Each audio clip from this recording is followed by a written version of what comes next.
All right, guys, chapter 14 of Ragged Dick, a battle and a victory. Remember that bully that other other ragged young kid who lives out in the street as well, who's a boot shiner. Remember, he sees Dick wearing fancier clothes, so he feels jealous and he doesn't like the fact that he's trying to one up on me. But Dick is just trying to find a better way to live. So chapter 14, a battle and a victory. Here we go. What's that for? Demanded Dick, turning round to see who had struck him. You're getting mighty fine, said Mickey Maguire, surveying Dick's new clothes with a scornful air. Dick's new clothes. Okay, so there was something in his words and tone which Dick, who was disposed to stand up for his dignity, did not at all relish. Well, what's the odds if I am? He retorted. Does it hurt you any? See 'em put on airs, Jim, said Mickey, turning to his companion. Where'd you get them clothes? Never mind where I got 'em. Maybe the Prince of Wales gave 'em to me. Hear him now, Jim, said Mickey. Most likely he stole 'em.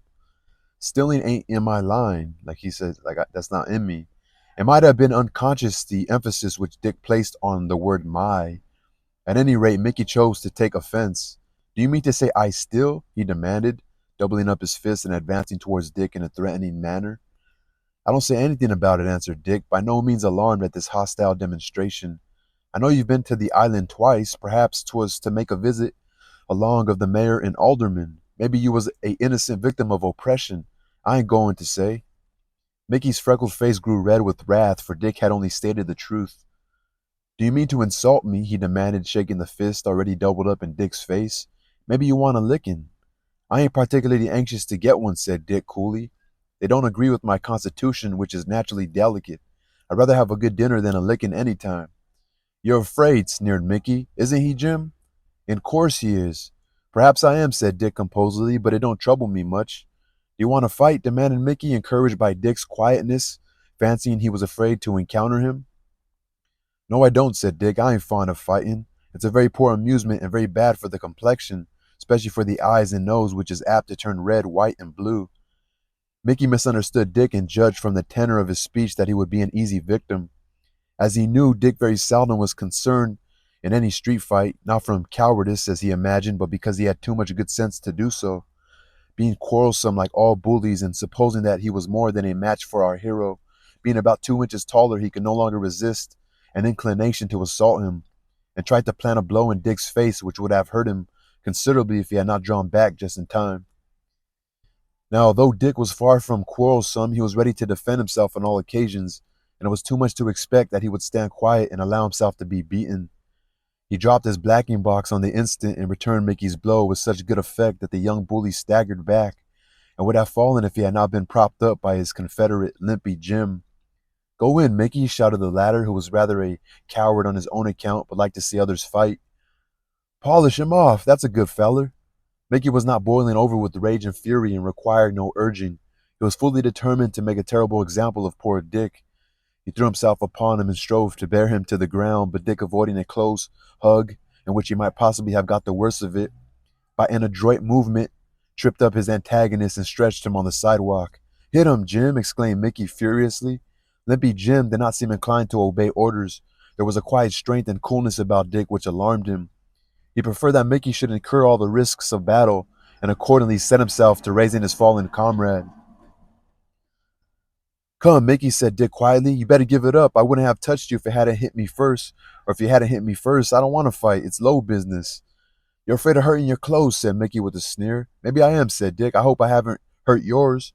Mickey's answer to this was another attack, as violent and impetuous as the first, but his fury was in the way.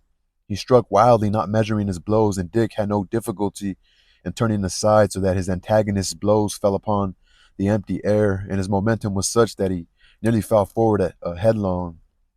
Dick might readily have taken advantage of his unsteadiness and knocked him down, but he was not vindictive, and chose to act on the defensive except when he could not avoid it. Recovering himself, Mickey saw that Dick was a more formidable antagonist than he had supposed and was meditating another assault, better plan which by its impetuosity might bear our hero to the ground. But there was an unlooked for interference. There was an unlooked-for interference. "Look out for the cops," said Jim in a low voice. Mickey turned around and saw a tall policeman heading towards him and thought it might be prudent to suspend hostilities. He accordingly picked up his black box and, hitching up his pants, walked off, attended by Limpy Jim. "What's that chap been doing?" asked the policeman of Dick. "He was amusing himself by pitching into me," replied Dick. "What for?" "He didn't like it because I patronized a different tailor from him." "Well, it seems to me you are dressed pretty smart for a bootblack," said the policeman. "I wish I wasn't a bootblack," said Dick. "Never mind, my lad, it's an honest business," said the policeman, who was a sensible man and a worthy citizen. "It's an honest business. Stick to it till you get something better." "I mean to," said Dick. "It ain't easy to get out of it," as a prisoner remarked when he was asked how he liked his residence. "I hope you don't speak from experience." "No," said Dick. "I don't mean to get into prison if I can help it." "Do you see that gentleman over there?" asked the officer, pointing to a well-dressed man who was walking on the other side of the street. "Yes." "Well, he was once a newsboy. And what is he now?" "He keeps a bookstore, and he's quite prosperous." Dick looked at the gentleman with interest, wondering if he should look as respectable when he was a grown man. It would be seen that Dick was getting ambitious. Hitherto he had thought very little of the future, but was content to get along as he could, dining as well as his means would allow, and spending the evenings in the pit of the old Bowery, eating peanuts between the acts if he was prosperous. And if unlucky, supping on dry bread or an apple and sleeping in an old box or a wagon. Now for the first time he began to reflect that he could not black boots all his life. In 7 years he would be a man, and since his meeting with Frank, he felt that he would like to be a respectable man. He could see and appreciate the difference between Frank and such a boy as Mickey Maguire, and it was not strange that he preferred the society of the former.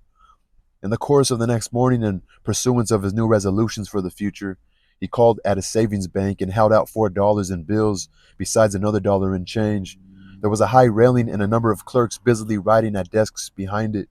Dick, never having been in a bank before, did not know where to go. He went by mistake to the desk where money was paid out. "Where's your book?" asked the clerk. "I haven't got any." "Have you any money deposited here?" "No, sir. I want to leave some here." "Then go to the next desk."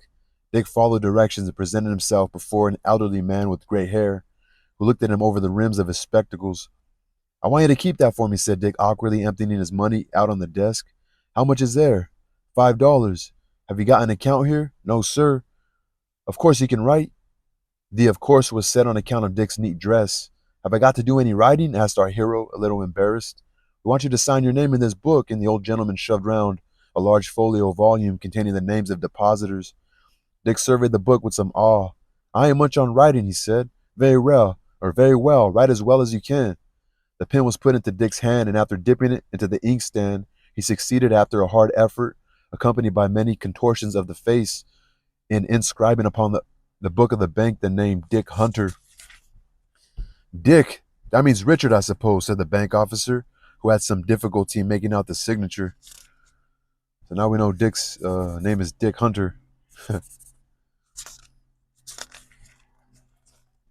"No, Ragged Dick is what folks call me." "You don't look very ragged." "No, I left my rags to home. They might get wore out if I use them too common." "Well, my lad, I'll make out a book in the name of Dick Hunter, since you seem to prefer Dick to Richard. I hope you will save up your money and deposit more with us." Our hero took his bank book and gazed on the entry, $5, with a new sense of importance. He had been accustomed to joke about Erie shares, but now for the first time he found himself a capitalist. On a small scale, to be sure, but still it was no small thing for Dick to have $5 which he could call his with which he could call his own. He firmly determined that he would lay by every cent he could spare from his earnings towards the fund he hoped to accumulate. But Dick was too sensible not to know that there was something more than money needed to win a respectable position in the world. He felt that he was very ignorant of reading and writing. He only knew the rudiments, and that, with a slight acquaintance with arithmetic, was all he did know of books. Dick knew he must study hard, and he dreaded it. He looked upon learning as attended with greater difficulties than it really possesses. But Dick had good pluck. He meant to learn nevertheless, and resolved to buy a book with his first spare earnings.